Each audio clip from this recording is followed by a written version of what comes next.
PCN is brought to you in part by the following underwriters.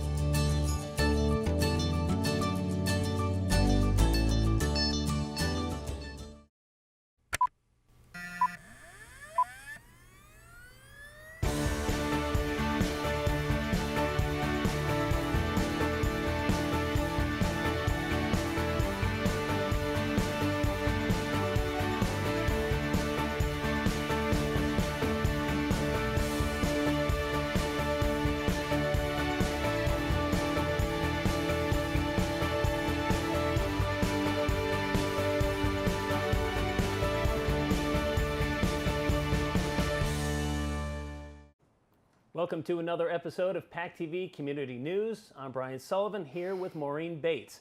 We have a great show as we take you to a birdathon in Plymouth, a volunteer kickoff event in Kingston, and a skydiving fundraiser in Hanson. PCN takes you to Pembroke for a back-to-school fair, and we hear what's coming up at Duxbury's lifelong learning program out of the COA. We stop into New World Tavern in downtown Plymouth to find out what an Oktoberfest is, and we meet some Finnish folk singers who visited the Adams Center in Kingston. We have Donna Rodriguez on set from PACTV on to give us an update about the Give Hope Telethon, Hurricane Relief 2017. And we begin up in the sky. The mission for the nonprofit group Hydrea for Heroes is to provide adaptive housing renovations, vehicle modifications, qualifying home repairs, specialized mobility equipment, veteran family support, and workforce readiness programs that will inspire and motivate veterans from families to move forward through challenges. They recently hosted their second annual skydiving fundraiser event, which took PCN to Hanson to get this story.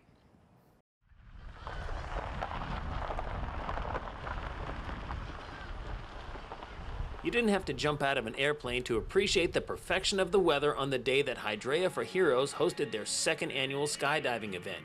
But for the 8 people that did sign up to make the jump, those clear blue skies must have served as a great sense of comfort, especially knowing they would be jumping into them from 8,000 feet up. For those unfamiliar with Hydrea for Heroes, they're a nonprofit group that's been raising money for veterans in need since 2013. As for the reason for jumping out of airplanes to raise that money? Truthfully, the big reason is it's a really cool fundraiser. Jumping out of an airplane, I think it brings a lot of people to it. It's unique. And I think a lot of people will like to donate to see something like that, and a lot of people want to do it because it's something they've always wanted to do. It's been on their bucket list for a long time, and I think we gave them a reason to want to do it. We caught up with a couple of first-time jumpers who had their own reasons for wanting to do it this year. Jesse's a member of the Chamber of Commerce Board of Directors, and when he approached me about it, I hesitated for about a half a second, and I said, well, you know what, why not? I have a son who's in the Army, and he's a Chinook helicopter pilot, so I called him up. I said, what do you think? He told me not to be a chicken. He said, Dad, do it. I'm jumping today in honor of my son, Andrew, who's serving in the United States Navy, like his mother did. And he is a medic or a corpsman, and he's assigned to the Fleet Marines. So I'm very proud of him, so I'm doing this for him today. We'll catch up with both of them after they've landed safely on the ground. First, they'll have to go through a quick training program that they'll probably forget about once they've jumped out into the open air. All of the day's jumpers were going tandem with trained professionals who were able to catch some of this awesome footage with their GoPro cameras.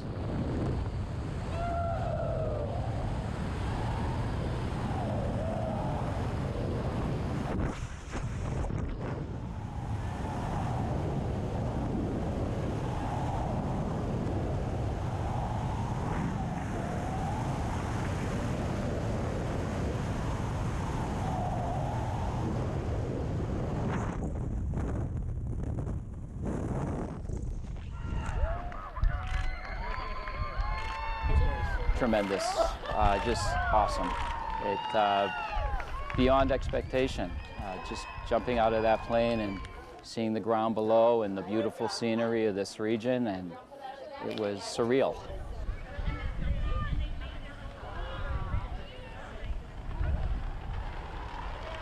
Oh my God, I'm like, is it too late to change my mind? But even before you even have a thought, you're out the door. And it's just, I don't even know the feeling it's just a rush, that's for sure. Hydrea surpassed their fundraising goals by pulling in $20,000 this year. So next up is getting more jumpers for next year. We're well on our way because we've already had people that wanted to jump this year, but we can't because there's a limited number of people that can jump. So maybe we do it twice a year, maybe we just do it annually once a year, but it's definitely something that we want to continue to grow. I made the mistake of telling these guys how fun it looked. I have a bad feeling they've already started raising money for me to go up. So who knows, next year at this time, we could be back here watching me jump out of an airplane. Until then, reporting from Hanson, Brian Sullivan, PACTV Community News. The United Way held its Day of Caring this past weekend, where thousands of people statewide donated their time to hundreds of projects. This is all to support the mission of the United Way, to fight for the health, education, and financial stability of every person in every community. PCN stopped in at Kingston Collection to bring you this local story.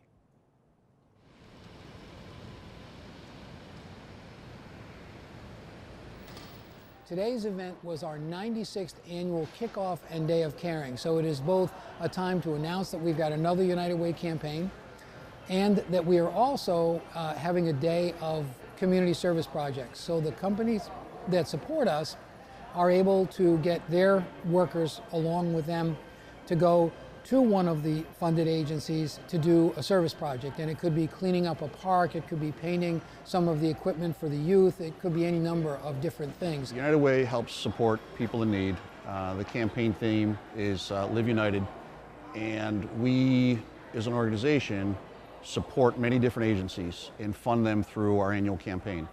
We also kick off our campaign with a Day of Caring, where corporations from around the area go out to different agencies and do projects such as yard cleanup, painting, basically anything that organization needs to help serve and support their folks better. Today I have a team of UPS employees that are going to the Gilmore Elementary School. It's part of the Old Colony Y.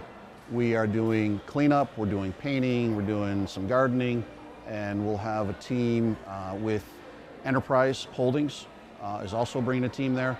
So the two of us together will be helping out the elementary school. It's a fun day. You get out of the office and everybody has a good time, and it's for a great cause. I'm lucky enough to be able to play a little guitar and sing a little bit.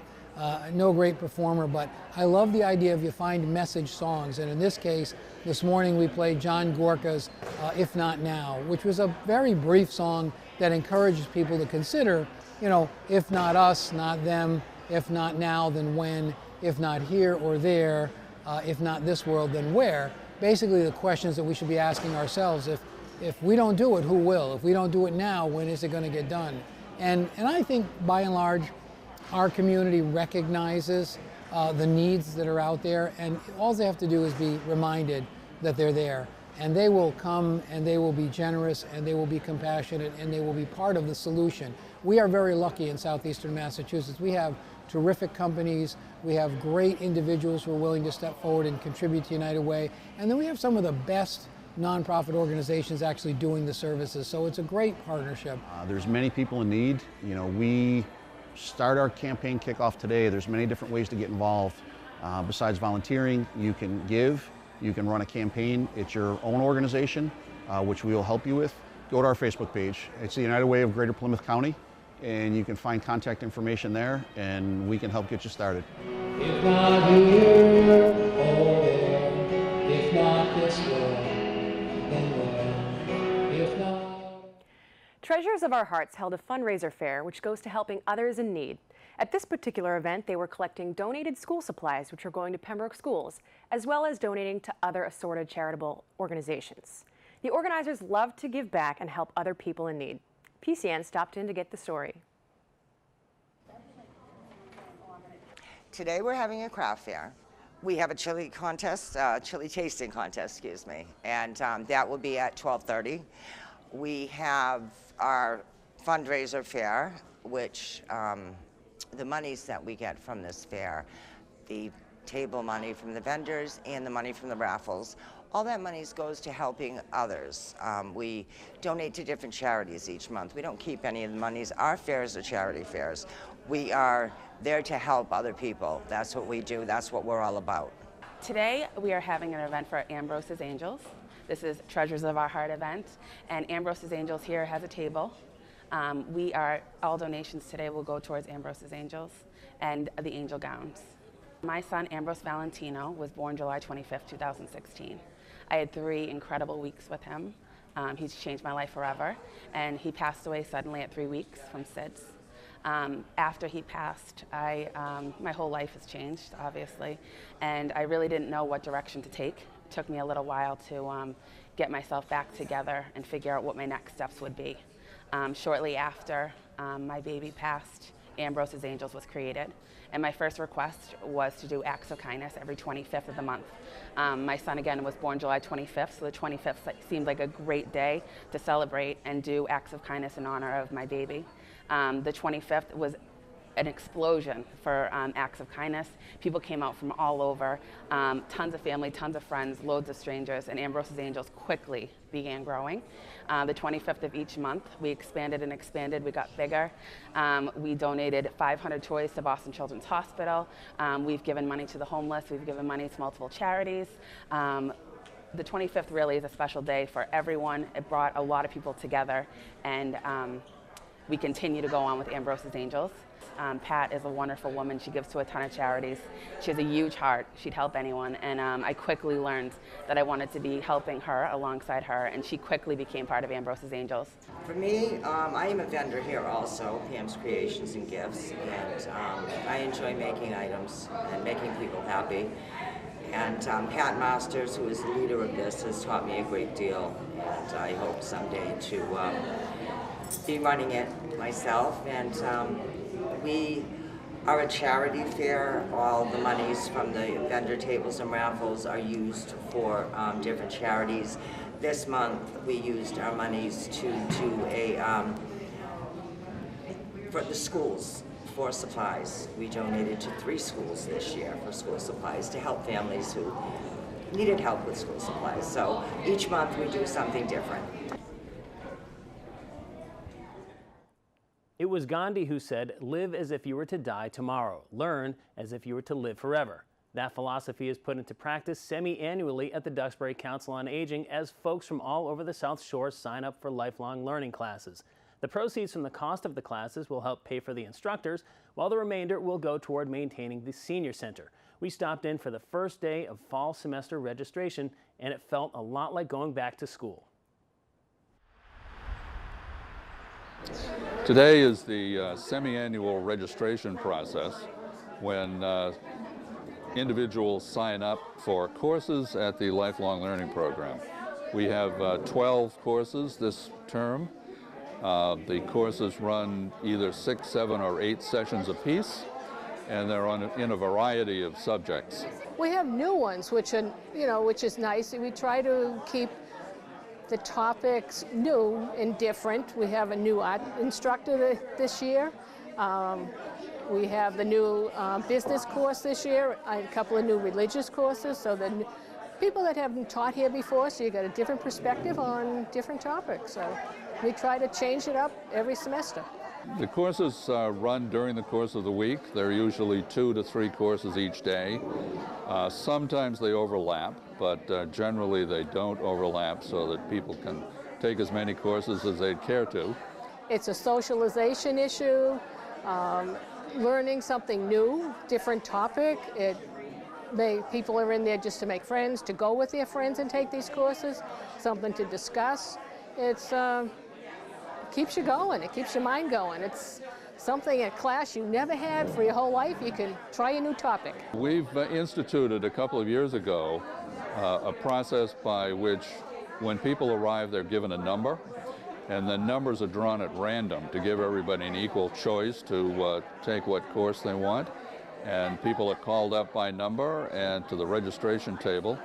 We have 6 or 7 people registering people at the same time so that we can process people quickly. They come from about 20 different communities we've had, because we keep records on who comes and what towns they come from.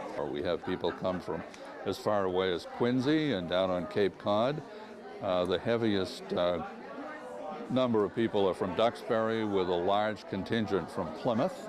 I retired. I was looking for something to be involved with. A friend introduced me to the group, and I thought it was a great idea, because I've learned a lot of things that I've taken courses I've never took in the past about art, about religion, and some history courses, some local history courses, and it's just interesting.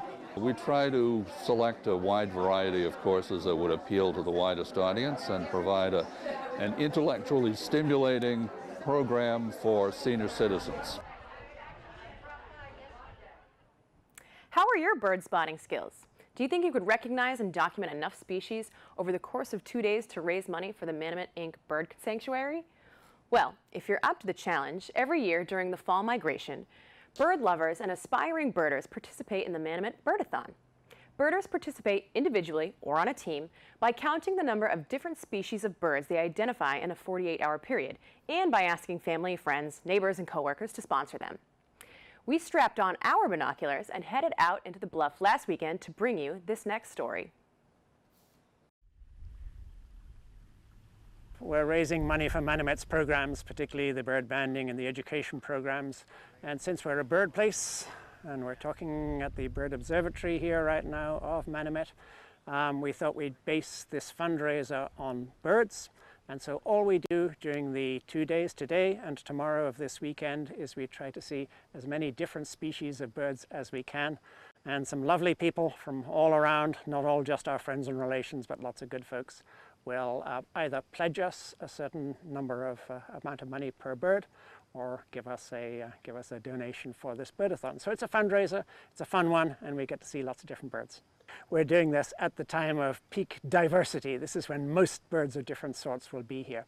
And so this is the fall migration, when many of the northern birds from around Massachusetts and right on up into Canada are heading down along the coast here, feasting on berries and heading down to southern US, Caribbean, and in some cases some of these birds are going all the way to South America. So the land birds are migrating down on the shore here. The shorebirds are migrating through the bays, and some of the raptors are soaring overhead, and we've been looking for all of these things. This is probably the peak time in between all of those, and we're trying to say this will be at the time when we can see most species. We're excited. This is a good time, middle of September. We have a variety of teams supporting us. Some of our trustees are out as trustees of Manomet. That's great.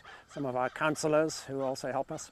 Some of our former students who have been through our program here, and many of those people are scattered all the way through North America. So we say we'll take anyone in Canada, anyone in North America, and put that together and get a team total.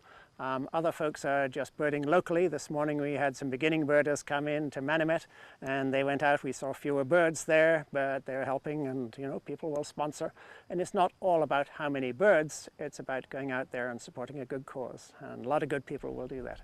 As the land birds follow the coast down, the seabirds and the shorebirds follow the coasts down too. And they stop over in bays like inside Sandy Neck and inside Plymouth and Duxbury Bays. And they are looking for the low tide, and they're feeding in the mud on invertebrates. Or in the case of some of the cormorants that we're looking at right here, they're diving for fish at high tide. And so again, they're slowly moving southwards. It can get pretty darn cold here in the winter, and so they would rather be further south. They migrate because they can, and they come back and nest in these northern areas next year. Last year, with all of these teams out there, we were able to raise about $12,000 for the banding and education programs. This year we're aiming for 15, so we'll see what we can do. Who knows? The Friends of the Kingston Public Library sponsored a concert event at the Adams Center with the Finnish group Velamo. PCN stopped in to bring you this story.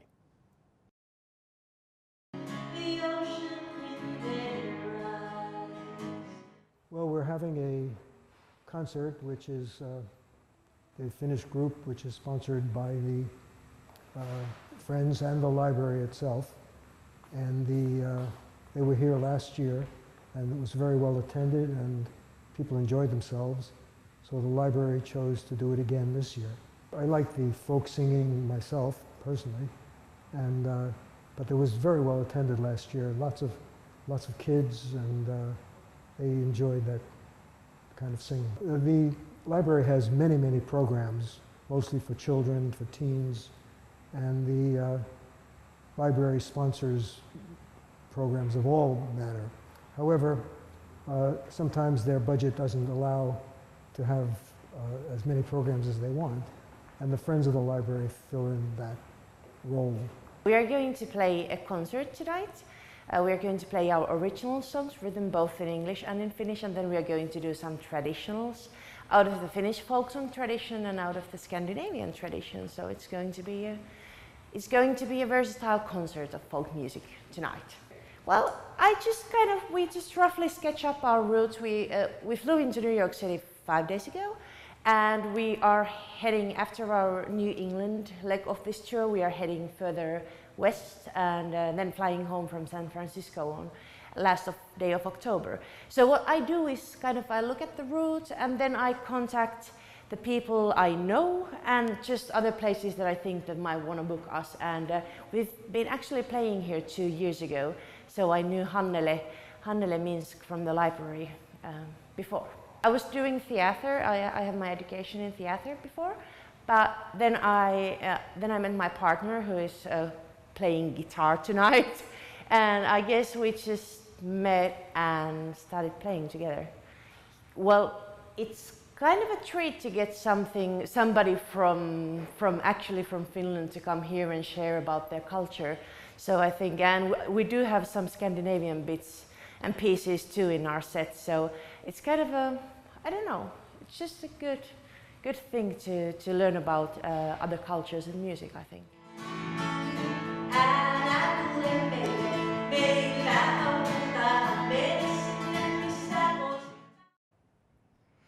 Oktoberfest is held every year in Munich, Germany from mid-September to the first week in October. People from all around the world get together and celebrate with good beer, good food, and good fun. Now, we aren't in Germany, but this joyous hobby occasion has made its way into American culture in a big way. We stopped into the New World Tavern to learn a little bit more about the occasion and, of course, the beer.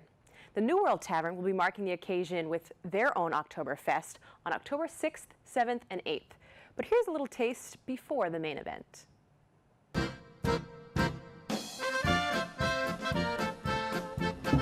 Prost.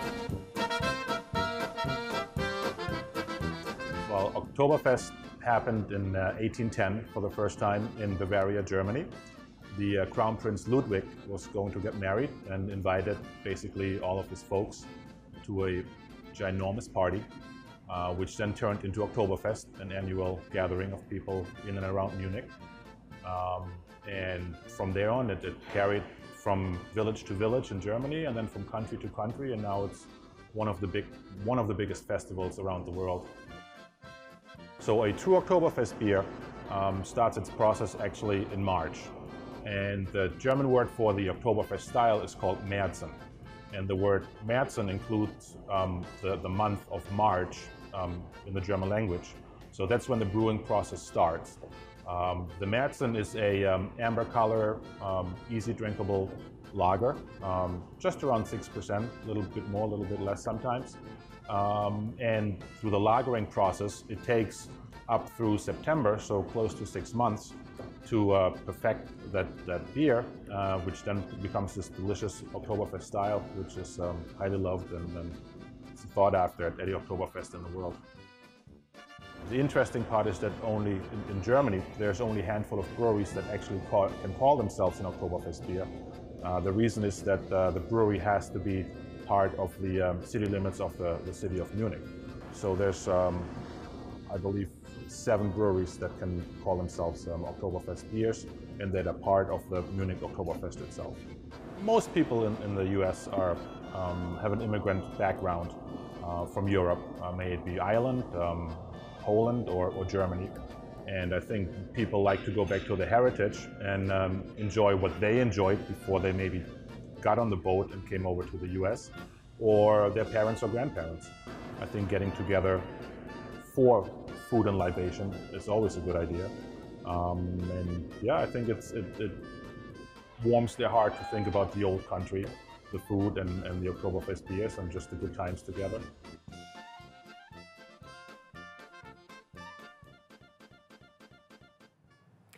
So tonight we have on Donna Rodriguez, our Creative Services and Outreach Manager. How you doing tonight? Good. Thank you so much for having me today. Well, it's a pleasure to have you back. So we had you on a couple weeks ago. Yes. And something's a-buzzing here at PACTV. We're doing a telethon. It's this Saturday, 2 days from now. I know. So how have things changed?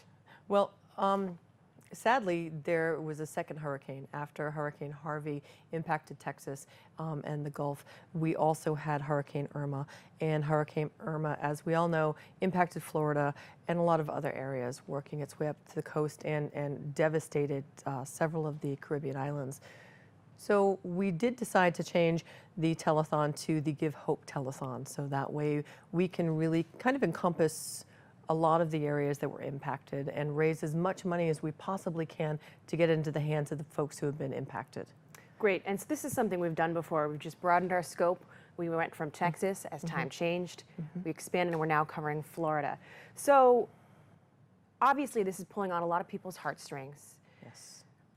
How can people help? How can our community get involved? So one of the things that's just so amazing is even through the tragedies that we've seen as a result of the hurricanes, what we've seen is people pulling together. And with this telethon, we're trying to do what we've seen in Texas, what we've seen in Florida, what we've seen across the country, is a grassroots movement of people helping each other, neighbors helping each other. So even though we're a little ways away, you know, we really are trying to pull together our community to work to raise money to be able to send to our neighbors in need. And the money is going to be going from Rotary Club in Plymouth. The Plymouth Rotary Club is our partner in this, and it's going to be distributed through Rotary Clubs in impacted areas. And I think that's fairly unique too. I mean, there are so many wonderful causes to donate. You know, people set up texting and things like that for the Red Cross. But I think what, you know, and speak to this a little bit, how this is a little bit more unique. The money is going literally from hand to hand. Yes. So tell me a little bit about how that's going to work. So the Rotary Club of Plymouth has opened up an account, and the account is actually the Plymouth Rotary Charitable Fund, and it is opened at Rockland Trust. So people can literally go into a Rockland Trust bank in the town of Plymouth, and there are 3 branches, and they can make a donation directly. They can go to our website, PACTV.org, and make a donation. They can call in the night of the telethon to make a donation, and we'll have all of those phone lines available for folks on the 23rd.